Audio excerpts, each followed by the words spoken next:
What if a single surgery could doom an entire town? Not a war, not a plague, just one man, a farmhouse, and a scalpel. Picture this. It's late autumn, 1889. The air smells like wet leaves and with smoke. Somewhere in rural Pennsylvania, a lantern glows in the window of a lonely farmhouse. Inside, the floorboards creak beneath the boots of neighbors who have come to watch. They are here because Jacob, a strong farmhand, has been wasting away for weeks. His stomach has swelled unnaturally. His eyes are glassy, his skin waxy, and no one can explain why. Someone's hexed him. One neighbor whispers in Pennsylvania Dutch, "Witchcraft."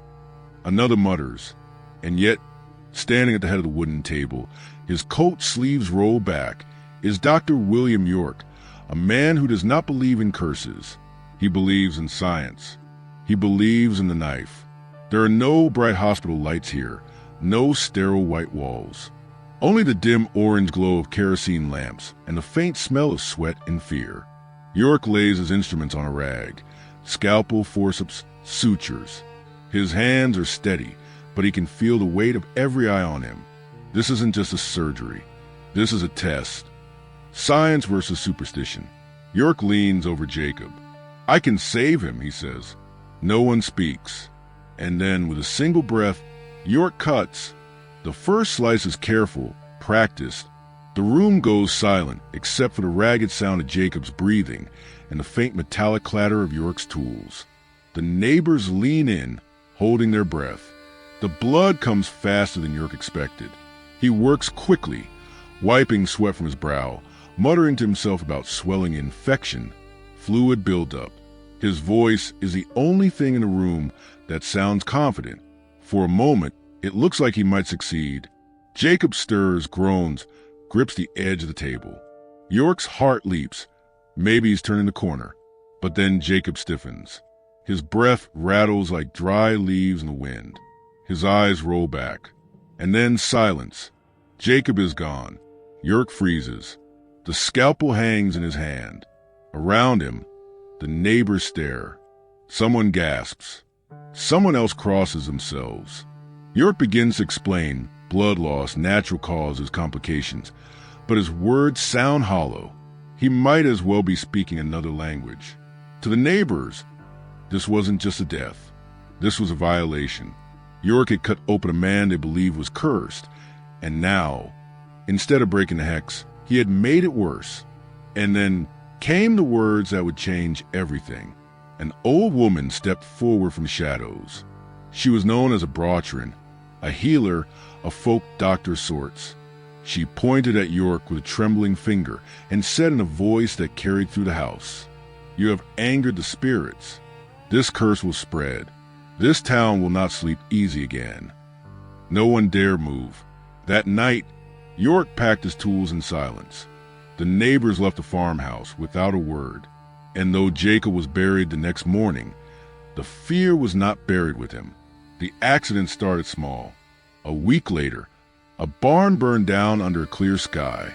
Then a child went missing for 3 days, only to be found wandering the woods, barefoot and silent, staring at something no one else could see.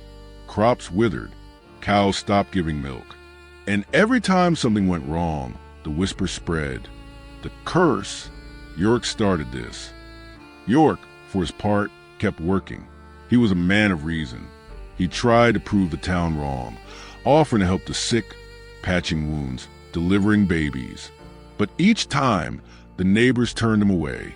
Mothers clutched their children and crossed the street when he passed. Farmers spat in the dirt at his feet. The name stuck. The Hex Doctor. Not a healer, not a man of science, but the one who had opened the door to darkness. And then, as if to prove the town right, York's own help began to fail. He grew pale, gaunt. His once steady hands began to tremble. At night, he coughed so hard that blood stained his pillow. His wife begged him to leave, to start fresh somewhere no one knew his name, but York refused. He believed he had to stay. He had to undo what had been done. But before he could clear his name, before he could heal his town, William York died in the same house where he performed the curse surgery. You might think that was the end of it, But it was only the beginning. The stories began almost immediately. Farmers swore they saw York's ghost wander in the fields at night, lantern in hand, as if still searching for Jacob. Horses refused to pass the old farmhouse after dark. Neighbors heard knocking at their doors just past midnight, only to find no one outside. Even years later, when the farmhouse was torn down, the land itself seemed to hold a memory. Tools would fly off walls without warning. Windows would shatter on windless days. Some nights, people claimed they could see a faint orange glow where the farmhouse used to stand, as though the lantern still burned. And the curse? It never quite left. Generations later, families still told the story. They warned their children never to play too close to the old York farm. They left offerings of bread and milk on All Hallows Eve, just in case. Historians today argue about what really happened. Maybe Jacob was simply too sick to save. Maybe the bad luck that followed was just coincidence. Maybe York's ghost is nothing more than imagination and moonlight. But stand on that patch of land where the farmhouse once stood, and you will feel it. The heavy stillness, the way the air seems colder there, the sense that someone is watching from just beyond the tree line. Some say if you listen closely, you can hear the faint clink of surgical tools, the shuffle of neighbors' boots on wooden floors, and York's voice, hoarse but insistent. I was only trying to save him. So what do you think?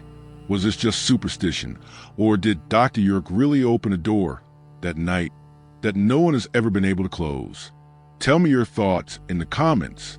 And if you enjoy exploring haunted legends like this one, don't forget to like, subscribe, and join me next time.